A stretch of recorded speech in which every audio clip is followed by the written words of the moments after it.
The big fad of late has taken the Project Zomboid community by storm, and it seems like everybody's talking about van life, nomad runs, or hitting the road in an RV.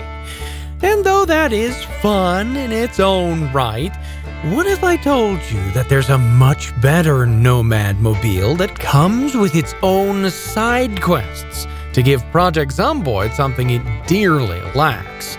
A purpose beyond mere survival. That's what we're talking about today as we look at the armored MK2, hereafter called just the Mark II because I'm lazy. If you're familiar with the RV mod, you'll feel right at home here. No pun intended. You add the mod to a new game and then play Project Zomboid as normal until you find a Mark II spawned in. If you meet with defeat along the way, just respawn into a new area until you finally find your new home. Then do the usual PZ things and jack that ride and find gas for it and hotwire it and so on, etc. ad nauseum. But once you're rolling, you're suddenly given a home on wheels, a nice place to store things, and a side quest tree unlike any other.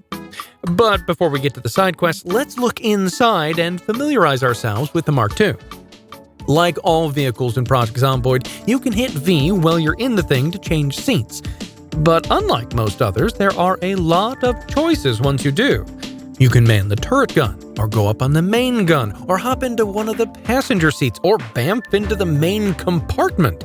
And herein lies the storage and utility of the thing. You see, it transports you clear across the map, all the way down here, so that there's no other map in the way, where you have a tiny little home. To start with, there is a lot of junk in the way, and a tiny bathroom, and a staircase that you can't get to. But if you grab a blowtorch and tear down all this junk, you will need it for later anyway, or simply just pick up and move this barrel here, you can go upstairs. Here you will find a ton of water barrels filled with water and crates already loaded with goodies, just ready for your Mad Max looting to begin.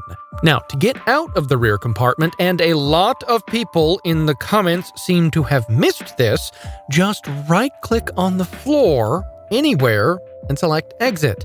Then you'll be back in the driver's seat of your life and ready to tackle some side quests.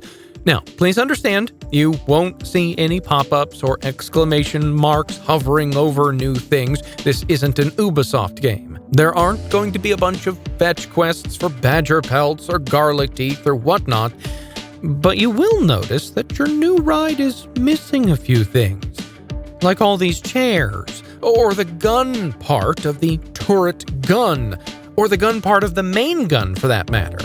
And when you've opened up the hood, you'll see there's a whole bunch of missing parts. You see, the rig will start and run just fine, but with some work, maybe you could drive the entire server around in this thing, or crew it with gunners to ride through Louisville, blasting the Zeds away.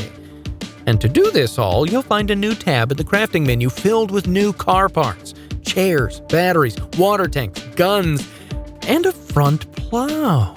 And each of these will require higher and higher levels of metalworking, electronics, maintenance, and even aiming.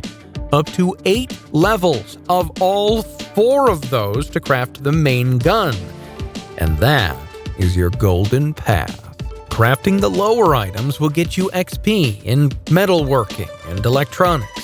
Using the smaller gun will grant you more aiming XP. Tearing down all the junk in the trunk will give you metalworking XP and metal parts, but there are a few rarer parts that will require you to risk it all to raid more dangerous areas.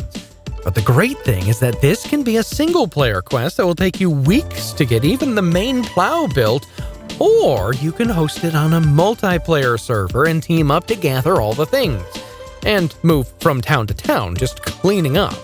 It also pairs very well with tons of other mods, like the Workshop mod for vast amounts of more metalworking tools and options, the Skill Recovery Journal, just in case, that one mod that lets you turn buses into battle wagons, this one, so you can tear up the roads or use the front plow to make your own roads for your Mad Max convoy. Oh, and there's even a trailer mod that lets you extend this thing to ridiculous proportions. Overall, it is a very fun mod that truly changes the flavor of the game and adds some much-needed spice for us old hands. I'd give it a 75 logs out of 83 and recommend it heartily to all veterans.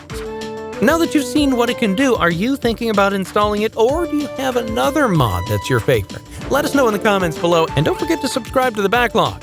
I'll play with you again later.